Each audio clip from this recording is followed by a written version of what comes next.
प्रधानमंत्री नरेंद्र मोदी 6 जून को जम्मू कश्मीर का दौरा करेंगे। जम्मू कश्मीर में रेल अवसंरचना और संपर्क को बढ़ावा देने की अपनी प्रतिबद्धता के अनुरूप प्रधानमंत्री 6 जून को चिनाब पुल का उद्घाटन करेंगे और पुल के डेक का दौरा करेंगे। इसी के साथ पीएम वंदे भारत ट्रेनों को भी हरी झंडी दिखाएंगे। वहीं इस सिलसिले में अब जम्मू कश्मीर के सीएम उमर अब्दुल्ला और केंद्रीय मंत्री जितेंद्र सिंह कटरा रेलवे स्टेशन पहुंचे और प्रधानमंत्री नरेंद्र मोदी के दौरे से पहले तैयारियों का जायजा लिया। वहीं सुनिए मुख्यमंत्री उमर अब्दुल्ला ने क्या कहा। इस दिन का अब अगर मैं ये कहूं कि बहुत अरसे से इंतजार था तो शायद कम होगा। इस रेल की शुरुआत तब की गई थी प्रोजेक्ट की जब मैं स्कूल में था, शायद 7वीं या 8वीं जमात में। आज मेरे बच्चे भी स्कूल और कॉलेज छोड़ के अब काम कर रहे हैं। लेकिन चलिए, देर आए दुरुस्त आए, आखिरकार हम उस मरहले पे पहुंच गए हैं जबकि वजीर आजम साहब आके यहां से उस रेल का उद्घाटन करेंगे और इससे हम सबको फायदा होगा। जहां हाईवे बंद होने की वजह से हमारा सामान रुक जाता है, लोगों का आना जाना रुक जाता है, जहाज वाले हमें लूटना शुरू कर जाते हैं। जैसे ही हाईवे बंद हो जाता है, जहाज वाले जो है 5,000 की टिकट हमें 20,000 में बेचना शुरू कर जाते हैं। वो सारा सिलसिला रुकेगा।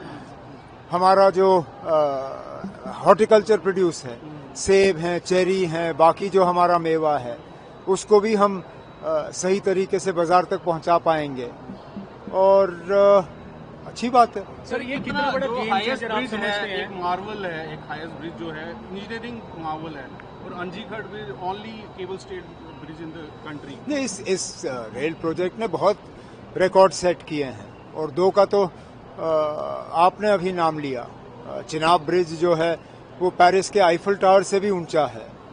सबसे बड़ा दुनिया का सबसे ऊंचा जो है रेलवे ब्रिज है। मैं खुद वहां से होके आया हूं। नीचे देख के बंदे को डर लगता है।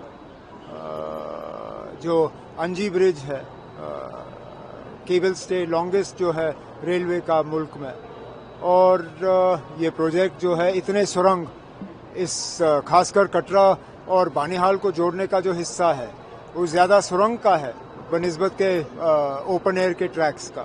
सर, ये जो प्रोजेक्ट है, ये जो कनेक्टिविटी है अब जो हिस्टोरिक कल होने वाली है यहाँ पे, सर ये कितनी बड़ी गेम चेंजर रहने वाला है इकोनॉमी के लिए, खासतौर पर टूरिज्म के लिए? इकोनॉमी के लिए तो फायदा होगा ही। टूरिज्म, इससे टूरिज्म को फायदा पहुंचेगा, इससे जो लोकल रहने वाले लोग हैं उनको इसका फायदा होगा और हमारी ट्रेड को फायदा होगा। तो इकोनॉमी में हर किसी को इसका फायदा है। और आप देखें तो टिकटों की कीमत जो है वो ज्यादा नहीं है। 4 घंटे में जो है श्रीनगर से बंदा जो है कटरा पहुंचेगा। अब हम इंतजार कर रहे हैं कुछ महीनों में जम्मू का जो है वो प्लेटफॉर्म का काम मुकम्मल होगा तो ये ट्रेन कटरा के बजाय जम्मू में इसका जो है इसका स्टॉप होगा। तो ये हमारे लिए एक बहुत बड़ी बात है। सिक्योरिटी चैलेंज कितना है, क्योंकि कई सारे टनल्स हैं, कई सारी ऐसी कोई नहीं, आप सिक्योरिटी हम डील कर लेंगे ना। आप घबराने की कोई जरूरत नहीं है। हमने इससे पहले भी सिक्योरिटी के इकदाम उठाए।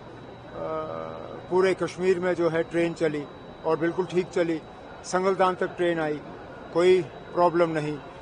कटरा तक ट्रेन चलती रही। अब जो कटरा और संगलदान के बीच का हिस्सा है उसको भी हम संभाल लेंगे। उम्मीद कर सकते हैं कि अब जो समर्स हैं इसमें टूरिज्म का नंबर बढ़ सकता है? बदकिस्मती से ये समर जो है ये तो गया। इस समर से हमें ज्यादा उम्मीद करनी नहीं चाहिए, लेकिन अगले साल के समर की तो बिल्कुल उम्मीद है। अमरनाथ यात्रा भी है, क्या कहेंगे यात्रियों के लिए आने वाले? मैं चाहूंगा कि यात्री आएं, बड़ी तादाद में आएं, हमारी मेहमान नवाजी का एक तो फायदा लें और दर्शन करें और सही सलामत यहाँ से वापस जाएं। ये हमने पहले भी हमारा यही हमारी कोशिश रही है और इस बार भी एक कामयाब दर्शन जो है और कामयाब यात्रा करके दे देंगे।